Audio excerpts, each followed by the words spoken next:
Hello and welcome to this week's episode of The Dude Therapist. We finally have Dr. Mona Amin on. It's been back and forth, Back and family, forth, life, yes. things. You know what? It just makes me appreciate the people I have on my show even more because they are actually willing to actually go, hey, let's keep trying. There's been a few people who go, never mind, screw this. I don't want to keep trying, but I appreciate you and going, no, we're making this happen. And I'm going to do everything I can to make it happen. And I really appreciate that. Oh, this is really important to me too. So I think this is like the fifth reschedule, and I was very close. I told you before we started, but very close that I was going to cancel, and I was like, I can't do this to my new friend. So yes, I really appreciate you. It also helps that you're a parent too, because you understand the juggle is real. So that we got to do what we can to just make this happen, and I'm happy we're doing Yeah. it. Yeah. Yeah. So before we get into it, you've had a lot of amazing success in the world of parenting, pediatrics, and just spreading the word on health and wellness for the future of our world, our kids. And I just want to give you an opportunity just to introduce yourself to listeners who have not heard about you or know who you are, or if they know about you, don't know everything that you want to share, just before we get into the awesome conversation. Oh, thank you for giving me that chance. So, I am Dr. Mona. I am a pediatrician. I'm also a mom of two. I have a 5-year-old and an 18-month-old at the time, or 19-month-old at the time of this recording. And I'm also a lactation consultant. So, I got my IBCLC. So, I have two licenses, if you will. And I created my platform, Peds Doc Talk, to talk about the things that pediatrician doctors talk about. So, Peds Doc Talk, it's not Peds Doc Talk. People often get that mistaken. And my goal was to explain things that pediatricians talk about in an easy to understand way that's relatable, practical, and balanced. So you hear so much information, whether it's online, from the media, from your pediatrician. I sort of explain it in my way, how I would talk to my families about it, so that you can actually take actionable steps and feel more confident. And I tend to focus on the early years, like, birth to 7. That's just kind of where I see the foundation of parenting at, although I love talking about teenagers as well. And my approach is very much lighthouse parenting, which is a new parenting style that I didn't even know was a terminology, but talking about how we can guide our children through issues in their life without overbearing, being overbearing, without letting them do everything for themselves. They need some check-ins, they need some balance there, and really creating a healthy relationship with sleep, food, emotions, body image, and self-worth from the beginning. How we can do that, because in my opinion, as a pediatrician married to an ER doctor, when you focus on these things, sleep, food, body image, self-worth, this is how we can avoid a lot of the major medical issues we see down the line, and mental health issues. So how can we set foundational things for our children so they have a healthy physical and mental life is what I'm all about. And that's sleep for the parents, or who cares about the parents? Yeah, whatever. I mean, it's more for the kids, But hey, Yeah. if the kid's sleeping, no, the parent's sleeping too. So it's healthy relationship with sleep for the entire family. Like I'm big on sleep. I know it's not always easy to come by, but I do believe sleep to be healing. I believe sleep is the foundation of a lot of the things that we do. So from the early age, managing those expectations around sleep, Mhm. knowing that in the first year it is a little bit of a yo-yo, but how can we prioritize sleep and teach our children the importance of sleep without creating anxiety around sleep? But that, hey, that this is an important thing that we have to do when we're not feeling good, when we are feeling good, why sleep can be restorative, is sort of how I approach parenting myself and how I like to educate families on. I love that, and it's so interesting because a couple of weeks ago I had a conversation with a new parent, or someone in the newer stages of sleep training, not to sleep train, all those kind of Yeah. things, and how to go about it. And this is a friend of mine, and I said this line that I wanted to pick your brain about. I said, in the end, you are teaching your kids one of the most important values of their world, which is how to fall asleep on their own and stay asleep to have a good night's sleep and be better the next day. And they're Yes. like, oh, I didn't think of sleep training like that. I'm like, yeah, just like potty training, you're teaching them how to go to the bathroom on their own. When you're teaching them how to learn how to eat and feed themselves, you're teaching them how to Yeah. eat by themselves. And all these things is you giving them the power and you stepping back. And people don't think of it that way. They think like, oh, I'm getting them sleep trained so I can sleep better. No, And that and it is and true, yeah, but but it's not for the the point. child, 100%. Like I mean, it's a family thing. I mean, when we talk about sleep, I know before we had children, my husband and I talked about sleep, and he heard about sleep training and all that. And I was very clear. I'm like, let's see how our child is, right? I'm very big on Hmm. understanding that children are different, that there's various approaches to teaching children how to sleep on their own, like you said, but that I wanted to see my children. I wanted to see how they were doing with feeds before we decided what we were going to do. So it wasn't like I must, but I knew that sleep is very important to me and my husband, and also how important it is to children and their health. And I love the way you phrase that. It is something that is restorative. It is something that is a skill. And some kids need guidance. And that is why Hmm. I love that lighthouse parenting terminology. This is not a philosophy that I coined. But when I discovered that, it's exactly what we're talking about with sleep training too, is that what sort of space am I comfortable giving my child before I intervene? What am I going to do to teach them these skills and help if they need my help? But that seeing what they can do before I intervene is such a valuable skill we can teach, not only from sleep, but also when they're frustrated, also when they're struggling, when they make a mess, all this, that pause. That's like my biggest thing that I talk about in like, what are we doing before we actually jump as a parent, and just listening and learning and observing before we actually get into things and muddle things up, because kids are pretty amazing and smart. They can do some troubleshooting before we even intervene at every age, which I think is so fascinating. Yeah, about I think 2 seasons ago on the show, I had Dr. Siggy on, Oh yeah, love and her. she Yeah. said a line to me when I was talking about something with my kids, and she's like, "You're over." I said, "What do you mean?" She's like, "You're over parenting. You're over talking. Mhm. You're overdoing." I said, "What do you mean?" She goes, "You told me a story that your daughter said that she was cold on the couch, and there was Mhm. a blanket next to her. And what did you do? You got up and gave her the blanket. Nice. Yeah. Next time, say, hey, what do you think you can do about this? Yeah. Because the I knew blanket's that I right knew where there." that was going. I knew it. That's why I was like, "Ooh, nice," because I knew where it was going. I was like, "Let's do some problem solving. Let's Yeah, do. right. Let's get So, and those I think, cognitive wheels turning." and I think for a lot of parents, especially let's say with taking care of things around the house, eating, chores, or even doing homework, sometimes we feel that if we step in, it will get done, and that's more Mhm. important than them learning that they can do it how they can. Whether it's homework, you jump in, you go, wait, no, just do it this way, right? Or because you want to get it done faster. And a lot of times we put that pressure on the kids versus realizing that it will be okay if we just step back and see what they can do. So, you have a very amazing role where you get to see parents and kids at a very amazing time, confusing time, scary time, stressful time, overwhelming time of their lives. I remember the first time I went to, the pediatrician with my daughter for the first time, and she's 5 also, Nice. and just the fear and worry and not knowing what to do and how to hold and all the. And we went to a lactation consultant as well for my son and for my daughter. So I really love that avenue. It's such a beautiful moment, and people get so scared. So, what are some of the things that you have seen over your years of practicing of some of the things that parents get scared about or worried about that they just need a perspective shift of someone like yourself to be able to give them a sense of comfort and safety? And what are some of the things that you see people not worrying about that maybe they should pay a little more attention to? I love it. This is such a great question, and we could do a whole book on this together. Like in Let's terms of go. like, Let's go. like let's talk Publishing about like the companies, yes, let's go. hello, what are we scared about? So let's talk about the what parents are worrying about that I want to give some perspective for. So and there is some nuance here because of course I'm not going to dismiss all of these things as nothings, right? There could be some balance, but let's talk about things that I think parents are over worrying about to a level that I'm like, are we really talking about this right now? Like you're really worried. So Hmm.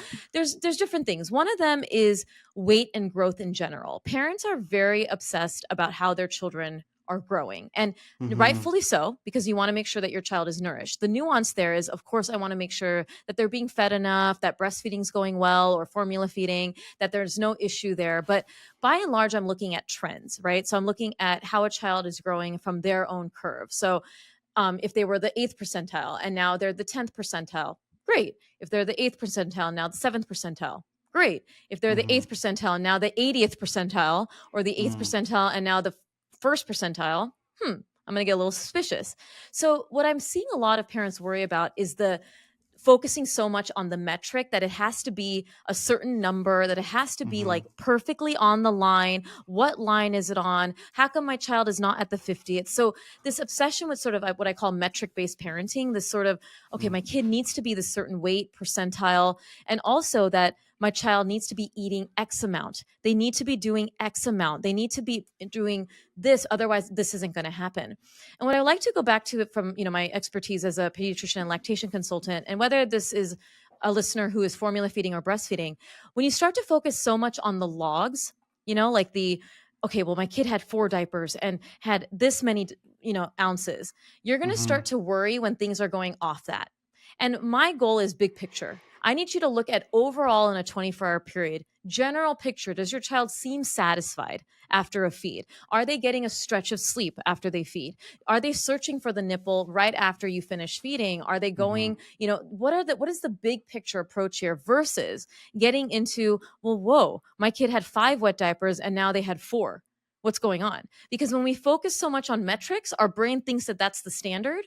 And then we get worried when things are not with that standard. We worry that, oh, well, now they're doing more. Huh, what's going on? Now they're doing less. Mm-hmm. And this is something that ties into eating solids too, right? When you start solids, I notice a lot of fear about the volume. Like, okay, well, my kid only ate this amount. Okay, but are you doing the 3 meals? Are you exposing? It's okay. Let's not focus so much on the how much. Like there's so much obsession over the how much in children. Well, how much tummy time do they need? How many minutes do I need to clock? And Mm-hmm. I really say, I'm like, if you start focusing on you need 2 hours of tummy time, I'm guaranteeing you that you're going to stress yourself out. If you start focusing that you need 20 ounces coming out of your breast pump, you're going to stress yourself out. And what does stress do? It can impact your parenting experience, right? Uh-huh. And so, what I want to put the perspective shift is the big picture there. When you are worried about something with a metric, so whether your child is not gaining weight, whether your child is not feeding enough, I want you to talk to your pediatrician about the big picture. Overall, how they're growing. Are they meeting certain milestones that we need to meet? Look at that before we start to go down a road of, okay, well, we need to worry. And now we need to do this workup. And I'm going to talk about some clinicians. Some clinicians are guilty of panicking about poor weight gain when they see a Mm-hmm. child who's petite, like my own daughter was. And I'm petite if people can see me. And they see her tracking very slowly on the 8th percentile. Oh, why is Mm-hmm. she not gaining? I'm like, please don't put that in my head. She's perfectly fine. She's Mm-hmm. sleeping. She's developing great. So this obsession with weight and numbers can really cause a lot of stress for parents. And so really looking at that big picture can be really helpful.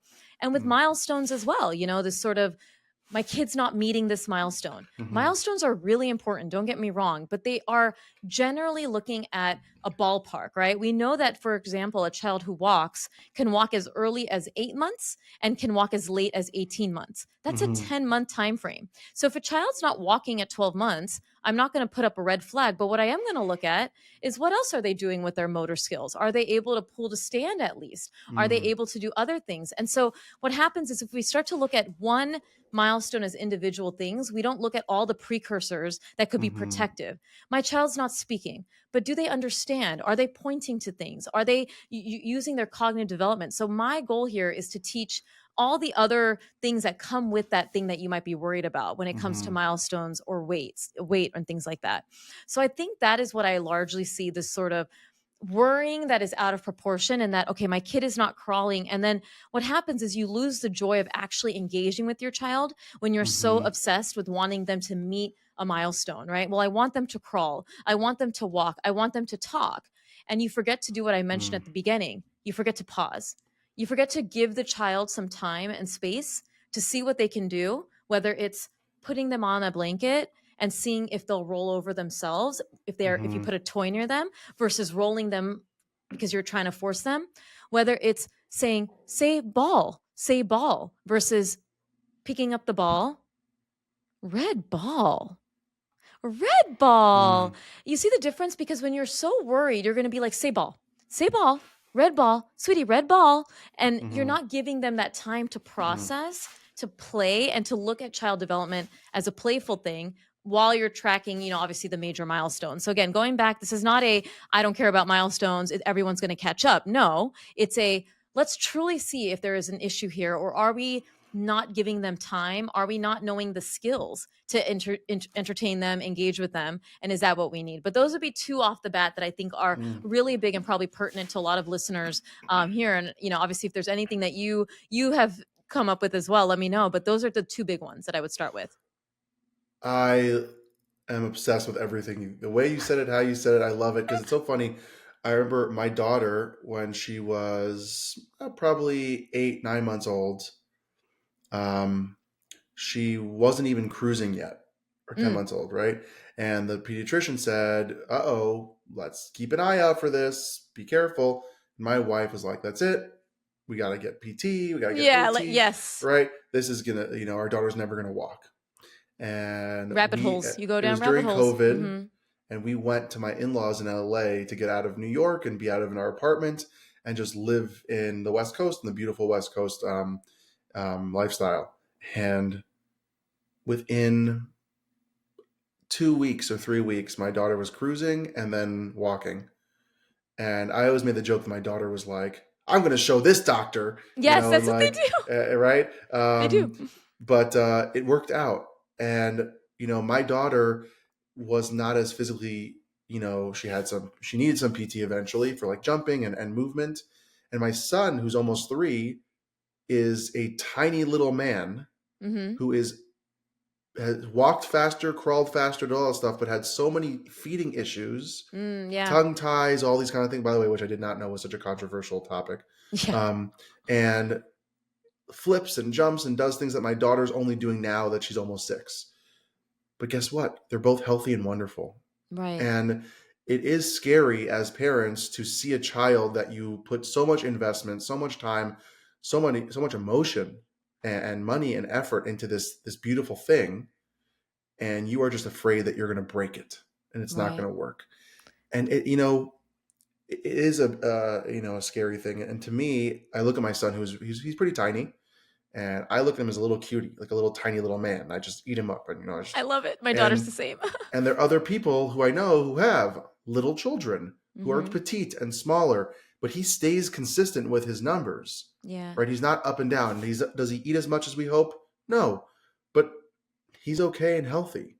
Right. And it's a very hard thing to balance the two of seeing other kids his age who tower over him when they're doing different things and maybe we're doing something wrong.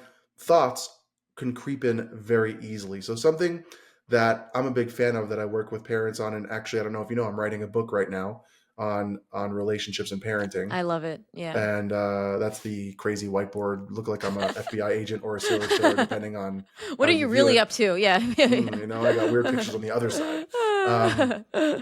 Is the idea that we have to find our way as a parent, Mm-hmm. right? Within guidelines that are healthy and well for our children.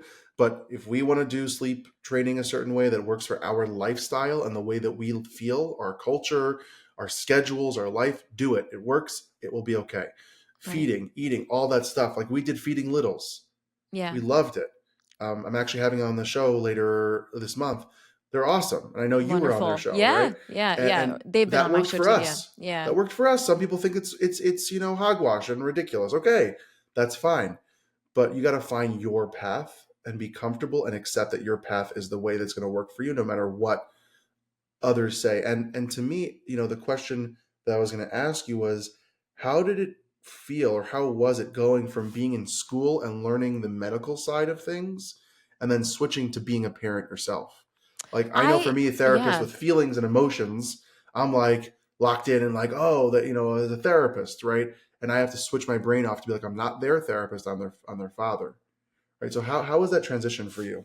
I will say that there was some beautiful things that happened in that I love being a pediatrician mom. I think it's such a useful combination. Like the fact that I can check my kids' ears out and not have to take Oh, them in and not for, and not freak not out have when to, there's like a and little not have to bump. take them into the office and listen with a stethoscope is hugely advantageous. But one of the biggest things that I fell into was around, you know, practicing what I preach was always something that I'm surprised to this day.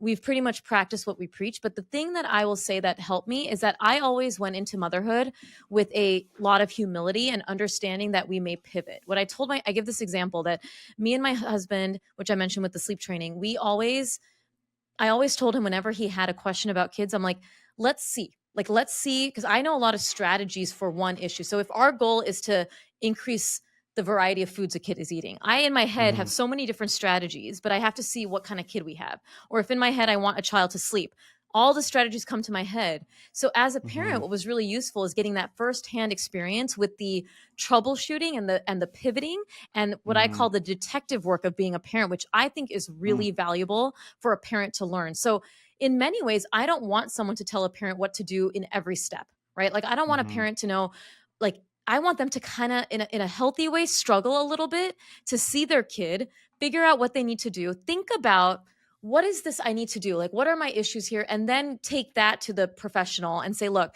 here's what the issue we have. Here is what I think will work for us so that they can better find a strategy that works for their family, right? Mm-hmm. Versus, I want my kid to sleep from day one. That is not a Mm-hmm. healthy thing to think about because, yes, that's a great goal to have, but have you looked at your child? Like, have Mm-hmm. we looked at the temperament of the child? Have we looked at all the factors here to make it a plan that's actually going to be effective? Because going back to your original question about what are some things that I think parents should be doing more is having some more self-insight. A lot of Mm-hmm. parents come in not looking at themselves enough. Like, so when I'm dealing with any issue, I ask, well, how are you parented in this situation? How did your parents approach emotions with you? How did your parent approach feeding with you? Because all of those experiences are going to show up whether you like it or not as a parent, Mm-hmm. right? Meaning your experience with body image, your experience with clean the plate club, which a lot of me and my husband dealt with, or don't cry, stop crying. We dealt with that, right? So now when you have Mm-hmm. a kid crying in front of you and you just want to yell at them because yelling is all you knew, I need to know why is yelling what you know? It's because you probably were yelled at. It's probably Mm-hmm. because you have not learned to undo a lot of those things. And so it's not just, hey, feed your kid, sleep train your kid, let's create this. It's let's undo the patterns that have happened with you. And what are we doing to undo those patterns? Because I recognize them. And as a parent, I knew that that was going to trigger me. So before I even became a parent, I had really bad anger management issues that I inherited. I don't want to say inherited. I experienced from my father because I was in an environment with a lot of anger. And so Mm-hmm. I knew before I had children, I was like, this cannot be something that I do. I cannot be Mm-hmm. an angry mother. And so I went through some life coaching, therapy, all this stuff to become more in tune with my anger. And it got so much better. I got pregnant. The kids started triggering me, and I was able to not react like my father would. I would be able to, and Mm-hmm. I was so proud of myself. And my husband was too, that I wasn't this reactive, angry person that I used to be. But that took self insight. That took me saying, I know how kids are. I know I've seen it, but I, as a mother, want to change this. And so now I get to experience firsthand those triggering moments. I know Mm-hmm. firsthand how hard it is when your child is, mommy, I want a cupcake. Mommy, I want a cupcake. Mommy, I want a cupcake. And how I just want to, like I know I don't know what firsthand you're talking about. I that don't know how what that how is. hard it is when those kids are in your face doing the things that they're doing, or when your kid is sick and screaming and in pain and crying. I have got to experience that firsthand to have even more compassion. And I would like to say this because I've always felt to be a very compassionate pediatrician, but being a parent has added an extra layer of this compassion that now I feel like the superhero pediatrician and I feel like a Mm-hmm. superhero mom. And that because I have Love that. humility and Ooh, self I love insight, that.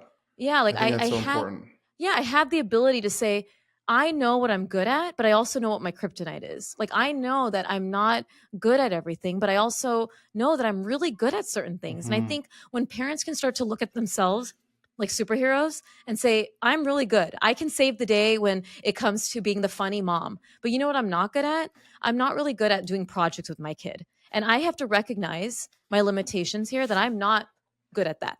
And that Yeah. is okay to not be good at everything. And for someone who's very type A, who grew up in a household where, I became a doctor and I did well and I had a job and all the check boxes were checked, to have the humility to say that I'm not good at everything or that I need help is, I think, something that a lot of parents, especially my mother friends, need, to say that you don't have to do it all. You don't have to be the best at everything, but you need to know what you excel at, what you want to work at, and what you don't think you have the time and capability to work at, and how are you going to outsource that, or where are you going to learn that stuff to be better for everybody, including Mm-hmm. yourself? Because this isn't about just raising kids, it's about raising yourself too. Like, I have Yeah. become less angry, I have become happier by being a mother only because I recognized the triggers that my children bring. And it's Mhm. through that I enjoy motherhood, because I'm like, my kid right now is like driving me nuts with this behavior issue. And me and my husband have talked about it. We have a plan. And if it doesn't work in the next 3 weeks, we're going to get outside help. And as a parenting expert, it could feel very hard to be like, why do I need outside help? But I have no reservations, because I know what I know. But if I can't help my kid, I'm going to do whatever I can to help him. But we are Mhm. going to do what we need to do in the next 3 weeks. And I think it's already working because we've been very consistent. But these are just examples of recognizing what you know and getting the help that you need, but not feeling guilty, not feeling upset when you need that feeding therapist, when you need someone else who is an expert that knows more than you to say, here's how I can help you, and listen to you and what your needs are. And I think that's something that parents don't do enough of, is having that insight, asking for help, and understanding that you do not have to be an expert at everything, but you do need to know when you need to get help, because that is Mhm. a huge valuable skill in life, not only as a parent. Oh my goodness. Can we just like hang out and talk all the time? Should we? I always say, I'm like, should we start a podcast? I'm like, always like, whenever I'm on podcasts or I I'm have in. guests that I'm like I'm in. really connecting with, I'm I'm in. like, how do we I'm do a in. podcast together? Like, I'm in. second podcast. I'm in because like there's a very famous book by Dan Siegel and Tina Bryson called Inside Out, Yeah. from the inside out, right? Okay. Which really takes a hard look at you as the adult. And it's really unbelievable that so many people lack that awareness of realizing that they're magically going to get their stuff together No. as humans. Like I have certain boundaries and limitations. With my ADHD, I get very overstimulated Yeah. by like whining and crying. Yeah. And my wife does not. So she has her limits too. Um, but when it comes to, let's say, for example, silliness and ridiculousness, I'm the king of silliness and ridiculousness. My kids after the bath last night jumped on me buck naked while I Mm-hmm. was joking around doing push-ups with them and being a horse. I don't care. I'm soaking wet. Yeah. I don't care. I'll make voices. I'll run around pretending to be a gorilla, rip my shirt I off, love and it. do that whole thing. I don't care. Yeah. Yeah. My wife is not that way. She's Yeah. fun and lovable, but she's not that ridiculous like me. But when it comes to projects, when it comes to activities, when it comes to things like that, her brain is more in tune and locked in a way that I I am love that. not, right? And we have to me, it's not just having a conversation with yourself. It's also having a conversation with your partner. Like, Yeah. what are you good at? What am I good at? And I always have this sassy thing that I say in a loving way, because I'm like a no BS kind of therapist. That's how I do Yeah. things. Like, I love it. it doesn't matter how many conversations you had before you had kids. Mm-hmm. You did not know what it was like to have kids.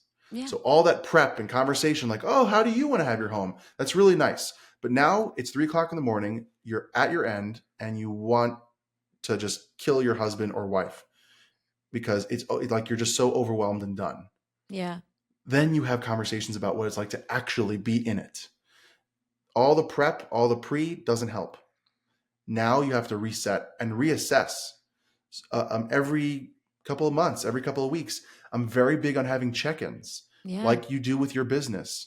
Yeah. Hey, how are we doing? How's it going? Is this working? Is this not working? Is this routine working for us? Do we need to flip things around? I remember when it came to younger kids, the babies, we switched the routine randomly and it on purpose, and it changed bedtime. We Yeah. started doing bath time first, then book, then reading, and then in bed.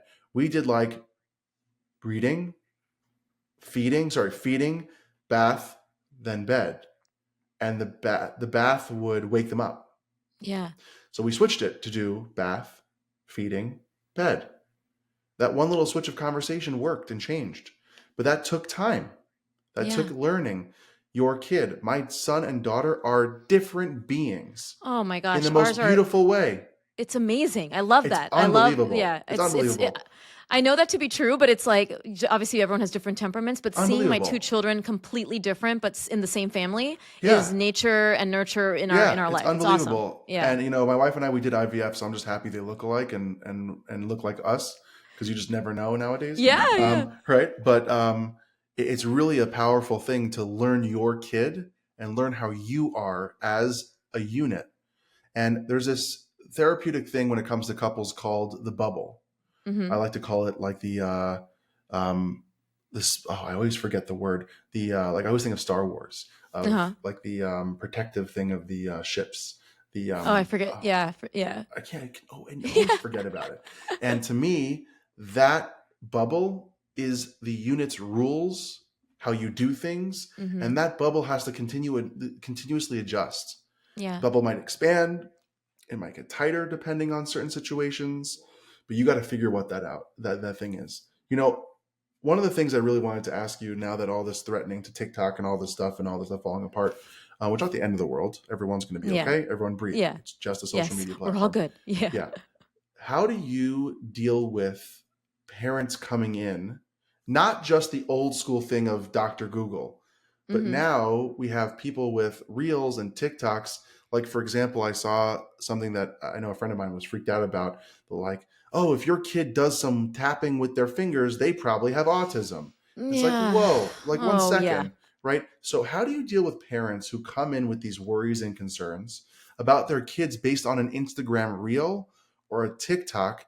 And how do you weed out some of the things that you learn from, or how you talk about certain things to combat that stuff?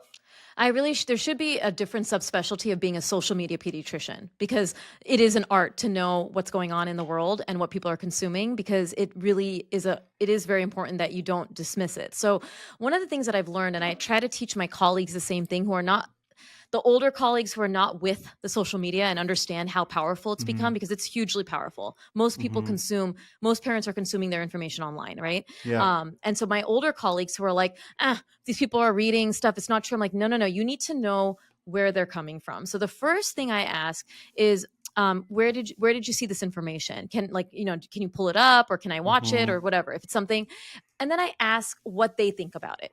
Turn it on them, kind of like how you would do to a child, but in a healthy Mm-hmm. adult way. What do you think about it? Like, what are your thoughts about this? Because they usually, what they're asking me first is, hey, I read something that Tylenol is toxic, giving an example. Okay. Like, I read that it depletes glutathione, whatever we can. And I said, what do you think about it? Like, after reading that, what are your thoughts? Usually it's, I don't know. It's never, I believe it. That's why I'm asking you, Dr. Mona, because I don't know. And I Mm-hmm. say, I really appreciate that. I want to be clear that there is so much nuance to this conversation, or whether it's not nuance or outright refute it, I then sandwich it with the explanation. And then I Mm-hmm. say, thank you for telling me. Thank you for asking, because what I want to create with my families is an open communication, that they have every right to ask me information, and I have every right to tell them what the truth is. Mm-hmm. Most of my families that know me, that's why they're coming to me. They know that Dr. Mona is going to keep it real, say the real stuff. And I do give the nuance, and I explain, it's all about benefit risk, or whatever terminology that makes sense for what we're talking about. Some Mm-hmm. families who don't know me well will want they're expecting me to side with that person, or they're expecting me to, be such and such. And I am very strong with my convictions. Although I have humility and I have ability to understand what I do and don't know, I also do know what I know, like I said, and I'm not going to back down from the things that I do know. Like I said, like, if someone's attacking me about vaccines causing autism, I Mm-hmm. know that they don't, because of all the information we see of my patients in my office. So I'm not going to say, yeah, you're right. You're right, right? I'll say, you know what? From what I see in my office, from what I see in the literature, and also just my experience as a pediatrician, I have no reason to believe that they are being caused by vaccines. And here's how I know. Mm-hmm. And a lot, I'll explain. Like, I have parents who come in who there's a genetic, and how I know that, and all this stuff. Mm-hmm. And like, it's really important for me to see them for what they're coming in for, explain the nuance, or explain if it's refuted or if it's true, because sometimes it's truth, right? And also explain why my advice would be similar or different, Mm-hmm. without dismissing everything, right? Because I don't want it to be, what I think has become so negative online is, even some clinicians or some professionals are being so, this is stupid. Like, how could you say that when there is gray Mm-hmm. area? And I recently posted about fluoride. There's a lot of negativity around Yeah, I saw fluoride. that. Yeah. And I said, I'm giving you balance here, that yes, too much is bad for you, obviously, but I don't think the messaging out there that we need to take it out of the water supply because it's a neurotoxin is Mm-hmm. also fair, because it's not in levels that are safe. And let's Mm-hmm. talk about what those safe levels are. So it's bringing back conversation. It's bringing back, like you said, like, meeting these people at their visits, understanding where they're coming from, so that I can better educate them, and also keep the door open for future conversation, that it's not like Dr. Mona's just never going to listen. And let's be honest, sometimes they don't want to hear what I have to say about certain things, because they have made up their mind that vaccines are toxic, or that they'll never get it. And then I just say, hey, I can't ever it sounds like I'm not going to be able to get on your page and you're not going to be able to get on my page, and that's okay. But if Yeah. you want to continue this relationship, in this, we have to be cordial with each other, and I'm going to continue to offer it because that's what I feel is right. I'm Mm, going to continue to document that you're refusing, but that's only because I feel that this is what's right. And I'm not, we can still be in a relationship here and you can still come to see me, but hmm. I need you to know that I think that this is really important and that I'm not belittling you or anything like that. But it's a hard Hmm. situation to navigate. But it's become fun for me online, in that it's a lot of content inspiration. Online, I'm able to have more time to discuss these things, create YouTubes, create podcasts, create all these things. And that's why I love my platform. And sometimes I'll direct people in my office like, hey, we don't have that much time to talk about it, but here, listen to this recording I did with this guest who talks about this topic in detail. And that way Hmm. you can understand a little bit more. Yeah, I love that because I think it's super important. There's this wonderful book by Charles Duhigg. It's called Super Hmm. Communicators, and in the Ooh, book, it's an unbelievable book, and it yeah, changed the way I view how you communicate. And hopefully, in the chapter of communication of my book, I'm going to utilize a lot of the lessons that he talks about. yeah, He spoke about a doctor during COVID and how the doctor had to shift his mindset from quoting facts and details and pamphlets to connecting with the person and yeah, validating their fears as a human to human and yeah, then talking.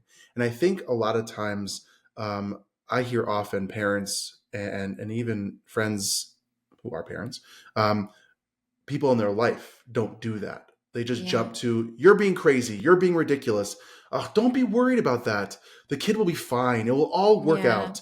Stop yeah, it. Don't do this. Oh my gosh, you're doing that. You're being so intense. Just relax. Right. yeah. And so a lot of people just want to be heard in their fears. And I think that creating a platform and a connection, especially with your pediatrician, to have someone that hears your worries and concerns, whether it's the metrics that you talked about, whether it's the oh my gosh, the kid's not growing, or I saw something online, can we talk about it? Yeah. Creates that really wonderful space between a professional who actually knows. And I think there's a whole nother conversation about people trusting doctors nowadays and all that kind of stuff, which is a totally different thing. But, in the last couple of minutes that I have you, because I know you have a lot of things to do and I really appreciate your time. Well, we're gonna do another episode then. That's Oh, what's we, gonna we happen. should, or just have our own Yeah. show. Exactly. Is, what are some of the things that you would love for a parent to hear about that relationship with their kids Hmm. and the things that we talked about that you might not have had an opportunity to say? What would be 1 to 3 things that you hope that a parent listening to this can take away and take a deep breath and realize that they are okay and doing a great job? I love it. I think a few things that I think I wish more parents would do and understand. And again, this is just about creating that sort of loving boundary setting home, because I think in modern parenting, we've switched too much on extremes of, okay, I want to be this quote unquote gentle parent, and then gentle parenting itself gets its own bad Yeah. understanding. But you can hold authority by still having love, right? That's the definition of authoritative parenting, right? You are holding boundaries, but you have love. So the first thing I would say is going back to that first thing we talked about, which is allow your child to experience things more before you intervene. So allow them to have some autonomy, before, allow them to fail, allow them to spill, allow them to make a mistake before trying to overcorrect them or overprotect or overcontrol. And this is really important. So if your child spills something, rather than saying, look at what you did, now I have to clean it, you're going to say, hey, there's the paper towel, let's clean it up together. Or you spilled Mm-hmm. something, I've spilled something too, here's how we're going to clean it up. My goal as a parent is to create a collaborative, connected environment. And why this is so important from a young age is that if you want your child to listen to you, they have to think that you're on their team.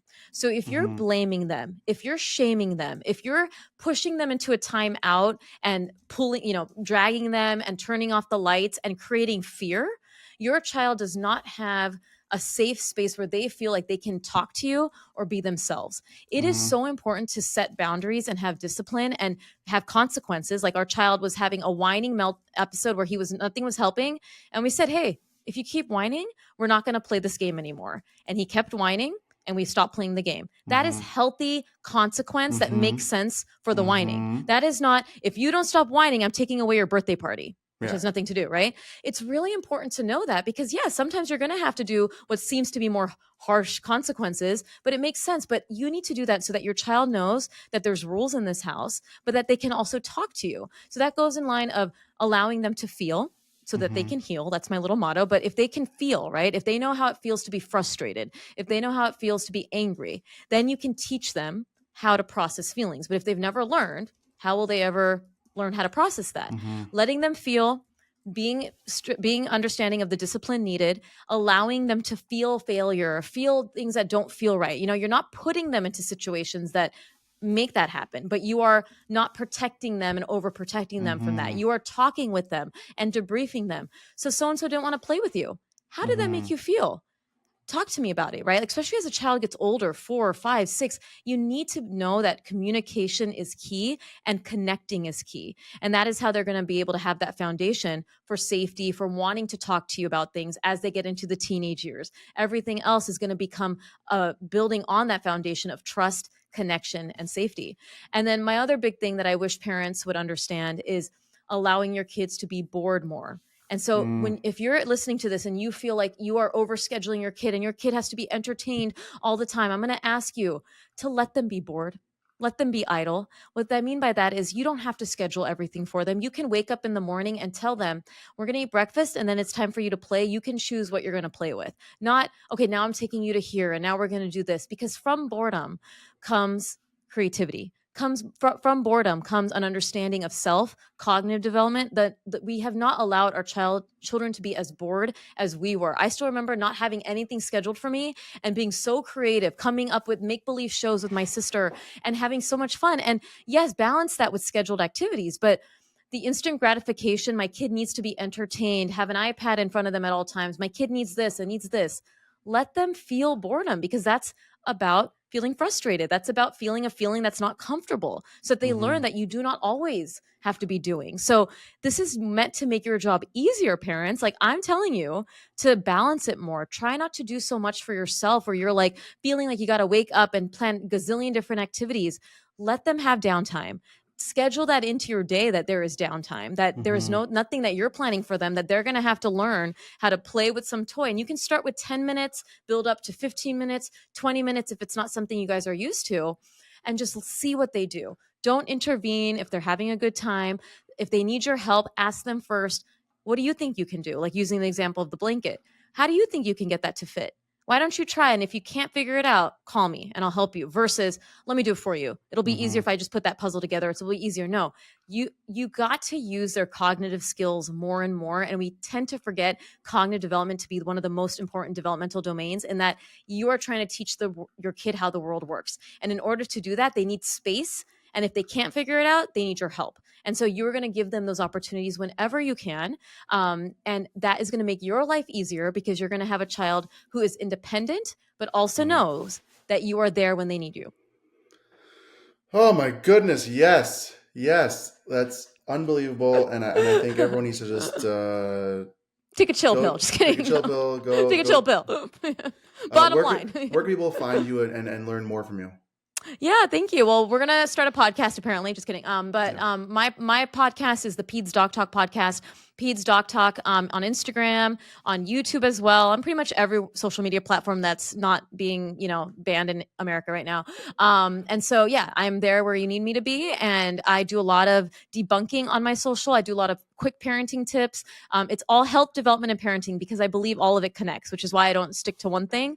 And it's been such a blessing to do so. So find me there and connect with me, and also join my newsletter for weekly information as well. Well, thanks so much for being on the show. Thank you for having me. This was such a pleasure. And as expected, it was worth the wait. And I love chatting with you.